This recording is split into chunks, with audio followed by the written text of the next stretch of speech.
To all the non-believers, I'm making non-believers say, oh. What's up, y'all? This is Jay Varsity, and welcome to episode 103 of NBA Talk Playoff Edition. We had a very interesting night of basketball, including a classic Game 7, which we're going to get into later on in this episode. But first, I want to get into a couple things that people were debating about, and I heard something interesting on First Take yesterday.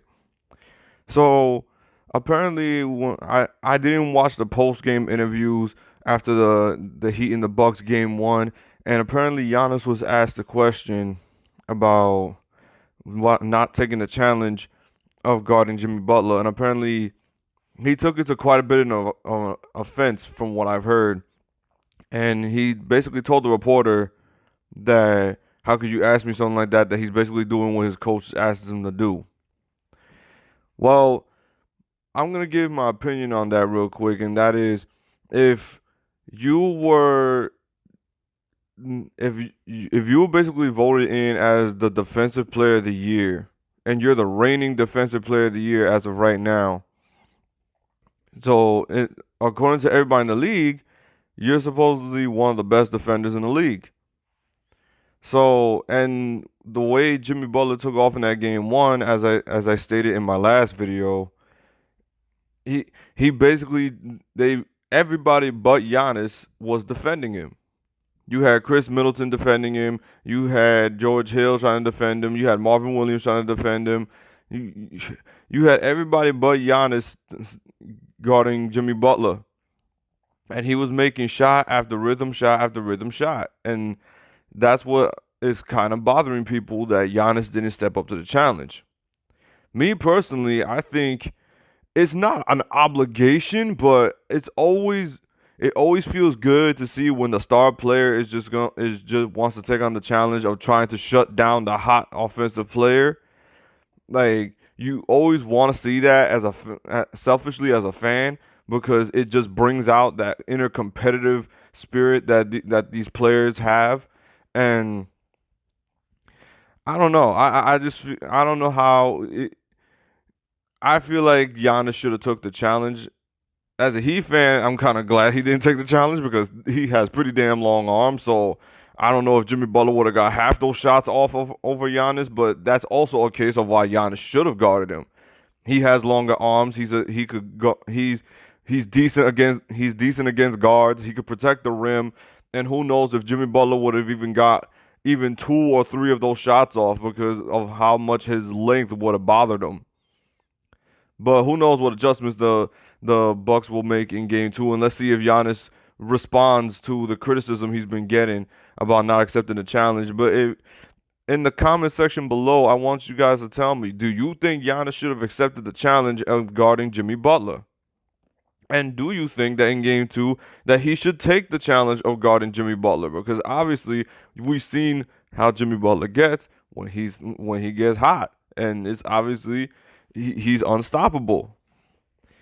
And the next thing I'm going to get into is, apparently Joel Embiid has been leaving out hints about since Jimmy Butler's performance, and he sent out two quick tweets about how he an appreciation for Jimmy Butler, which is, again, I'm mentioning, letting go of Jimmy Butler was a huge hit towards the Sixers, because he was that guy that could get his own shot off. He wasn't afraid to take on the challenge. Jimmy Butler's just been that kind of dude. He's not this all-world talent, but he will bust his ass. He will bust his ass when it comes to working hard and making you work just as hard, or maybe try to work harder than him, because he wants the team to work as hard as he does. So who knows what determines Joel Embiid's future with that, because to me that was a huge blow. Now, let's get on to some actual game takes. We're going to get on with the Celtics and the Raptors game 2, and I said that I would determine I said I had to see what the Raptors were going to do in game 2, and I would have to say that the Raptors did respond in a way, but it just wasn't enough to get the game 2 win because Boston is just they're just honed in on trying to stop Fred VanVleet and making sure Pascal Siakam doesn't get going because Pascal Siakam has been very limited offensively, and the only way that he scores is off a Hail Mary 3 or just a quick spin off a smaller defender because those have kind of been his go-to moves. And then Fred VanVleet is doing everything he can to try to keep the Raptors in this series, and Kyle Lowry has just been inconsistent. Whether it's on the Boston side, Kemba Walker had a bad game, but then everybody else had a great game again. Marcus Smart going off from the 3-point line in the fourth quarter. Jason Tatum hitting perimeter shots. Defensively, the Boston Celtics have just been. They just knew at one point it just felt like they knew what the Raptors were gonna do. Like you had Robert Williams blocking Pascal Siakam like as if he knew that, like he knew he was gonna throw that. Like he's like, bro, I know you're gonna do that, so I'm just gonna swat this. So the game was a lot closer. The Raptors did take the lead at one point because these are the defending champs. They did fight back.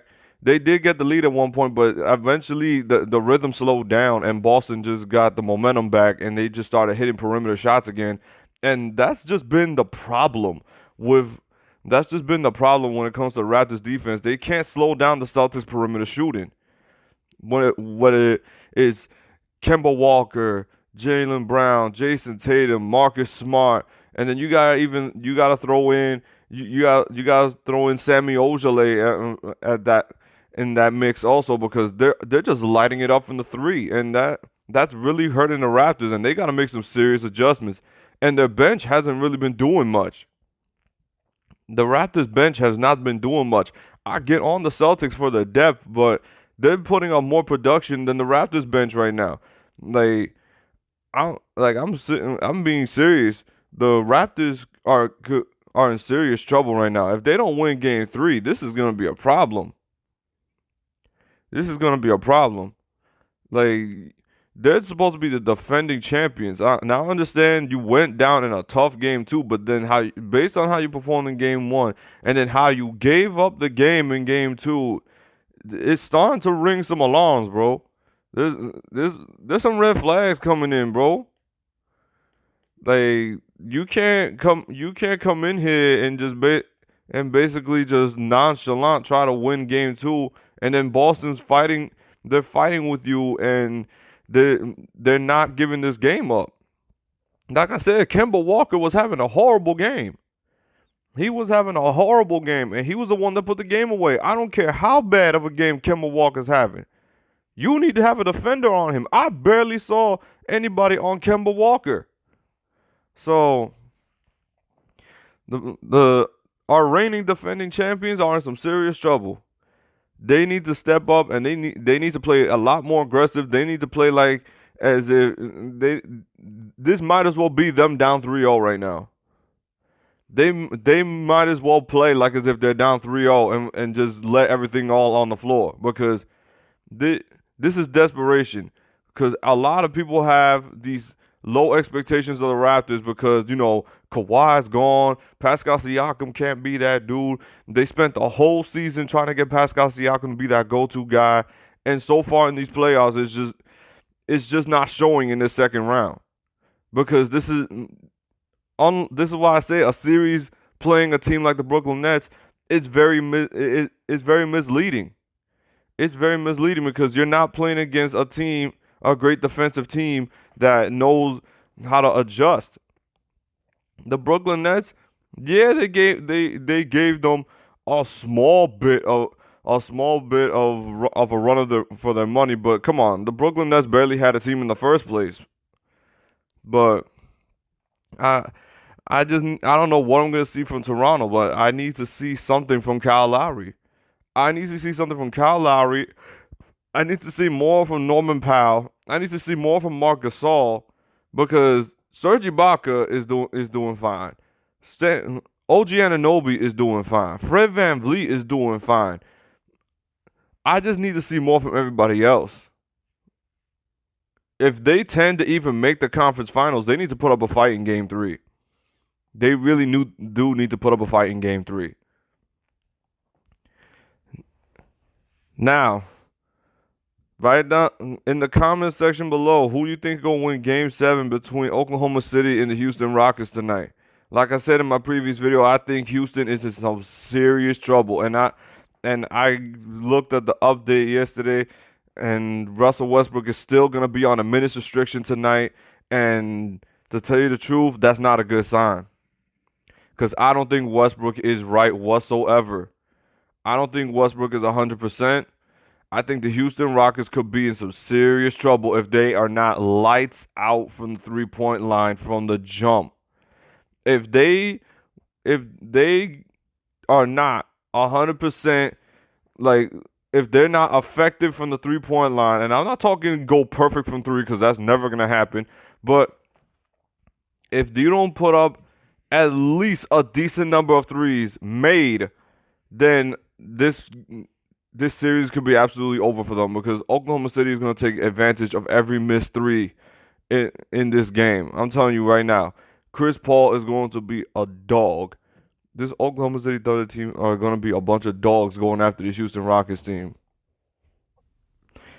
But yes, the Oklahoma City Thunder are going to have to dominate the boards in order to win this game.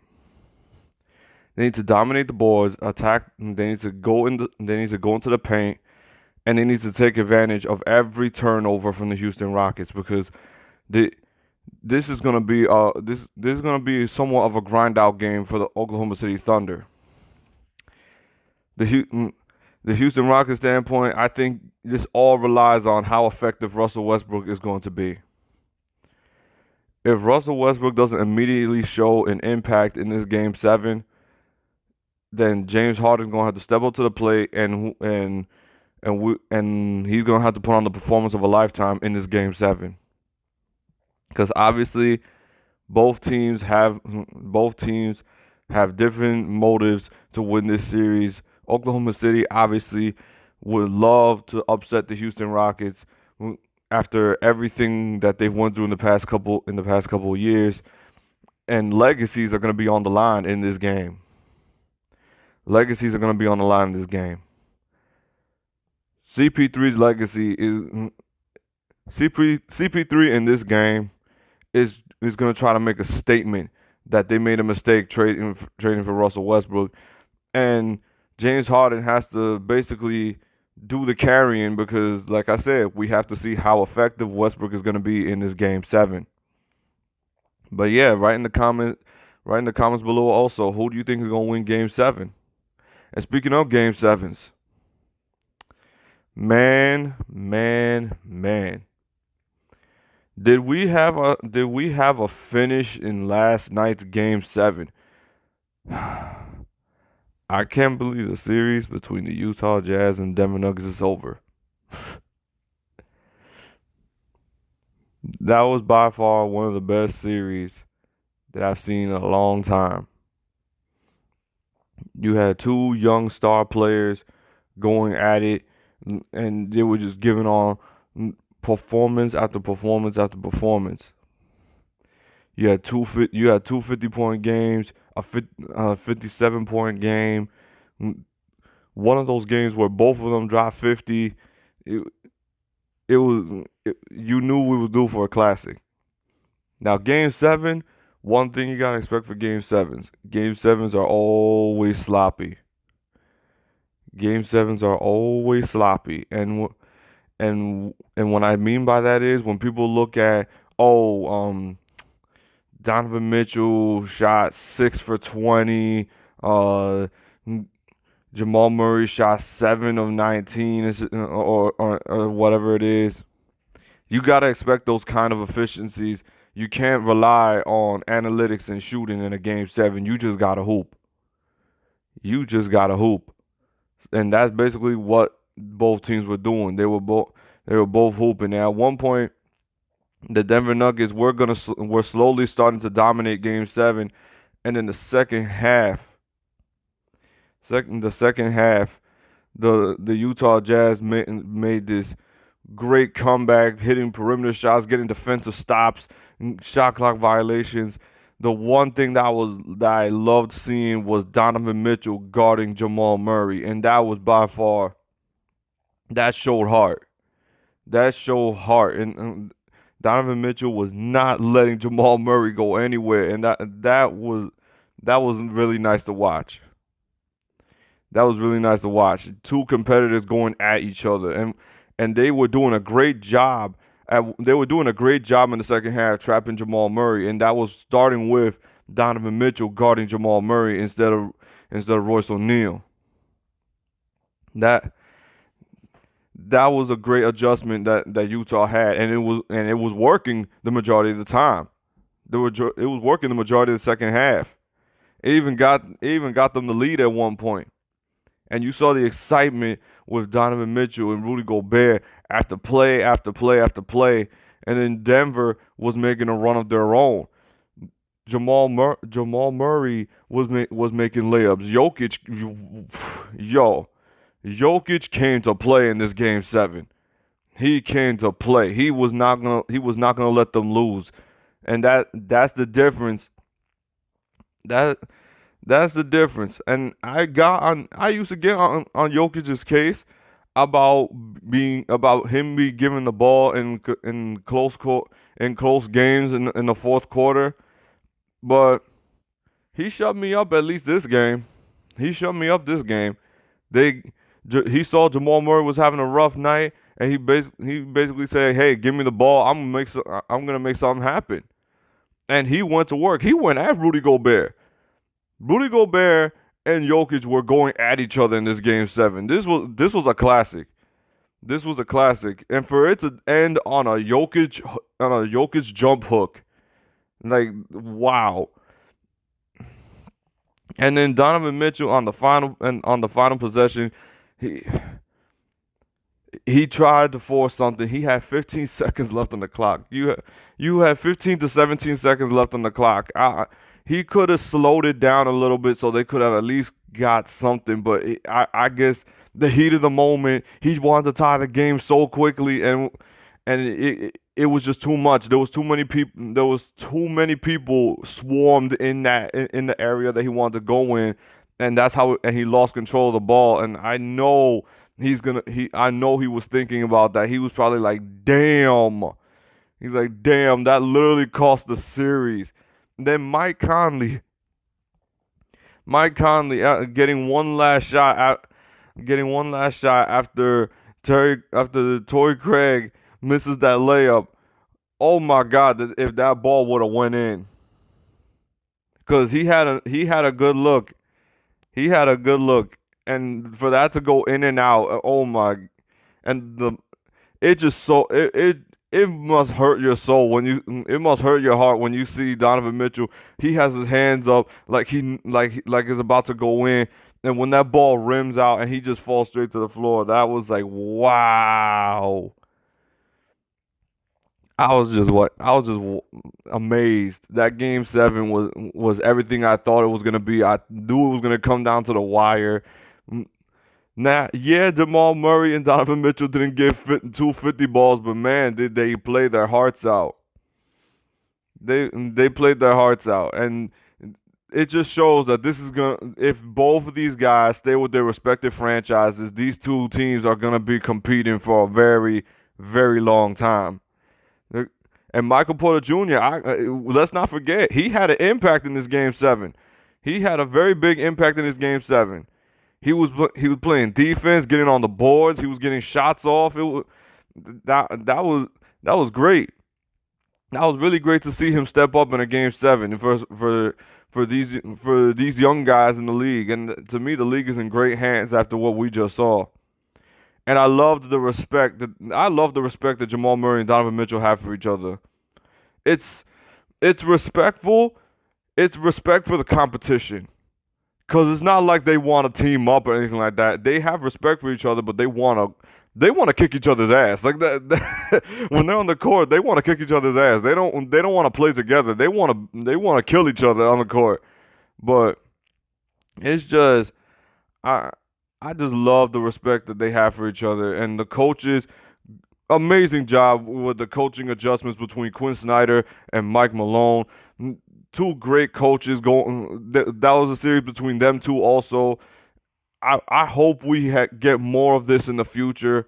I hope we get more of this Jazz Denver series in the future, because this was by far one of the most entertaining playoff series that I've seen, aside from maybe the 2016 finals and other classic series. But for a first round matchup, this was an absolute classic, and it ended in classic fashion.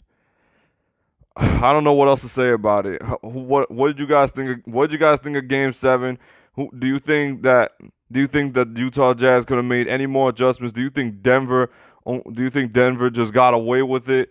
Other than that, the matchup of now with the Denver Nuggets and the Los Angeles Clippers. To me, like I said in my previous video, if I was the Clippers, I wouldn't want to play Denver. And to me, Denver is now riding the momentum of winning a Game 7. Now, we have to see if Patrick Beverley is going to be available for the second round, because he wasn't available through majority of the first round. He only played Game 1, and then after that, it was. After that, he just wasn't available the rest of the series. Now, if he plays in the second round, I think it'll be a bit of a problem, because he would have to guard Jamal Murray, and Jamal Murray wouldn't get the looks that he was getting throughout the series with the Jazz. But if he's not playing, if he's not available, then I think the Clippers might have a bit of a problem, because I'm not sleeping on Michael Porter Jr. Michael Porter Jr. is not afraid of the moment. He will go at you. Gary Harris has returned, and he made a huge impact in Game 7, especially guarding Jordan Clarkson. He was rejecting Jordan Clarkson's shots, and he was giving them problems. So I expect the Denver Nuggets to come with that same intensity against the Clippers. And the Clippers cannot have stinkers from Paul George in a series against Denver. He cannot have stinkers. He can't get carried by Kawhi in this series. He cannot get carried by Kawhi. I don't care what anybody says. He cannot get carried by Kawhi. And Marcus Morris, I don't know who you're gonna target in this series, because I think the league might be watching you now, and if you try to target Jamal Murray's hamstring, then we definitely gonna have a problem. But my prediction for that series, like I can't stand the Clippers at this point.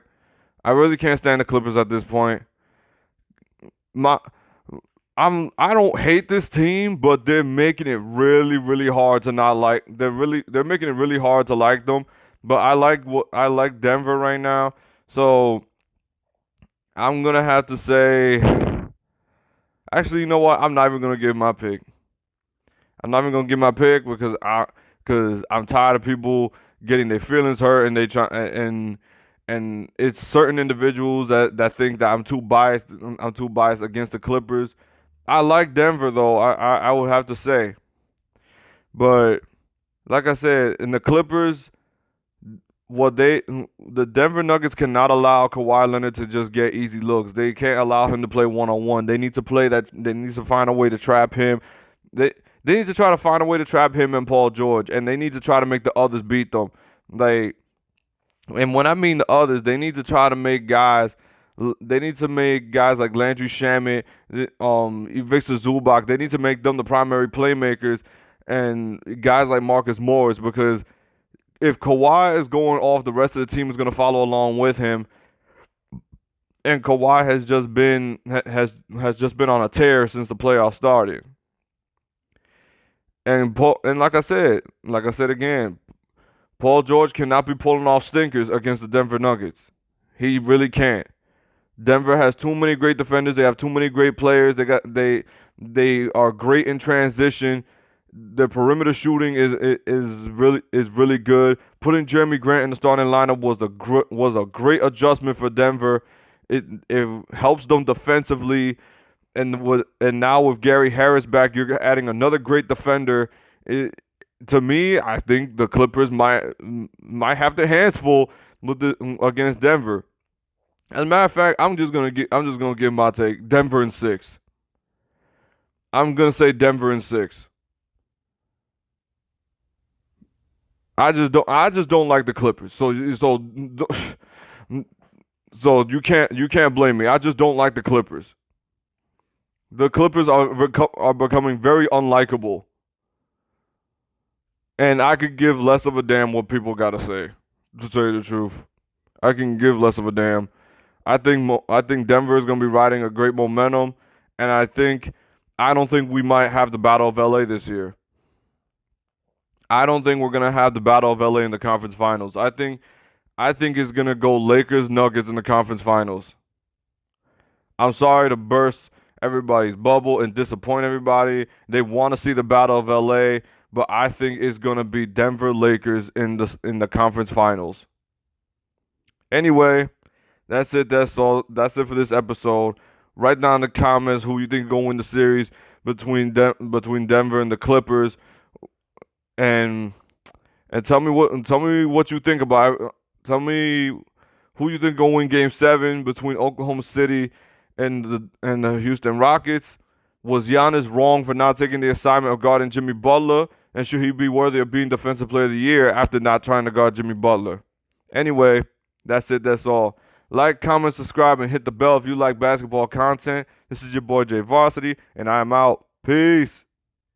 We got some non-believers out there. Make believers out of non-believers. Make believers out the overseas. Make them bow down.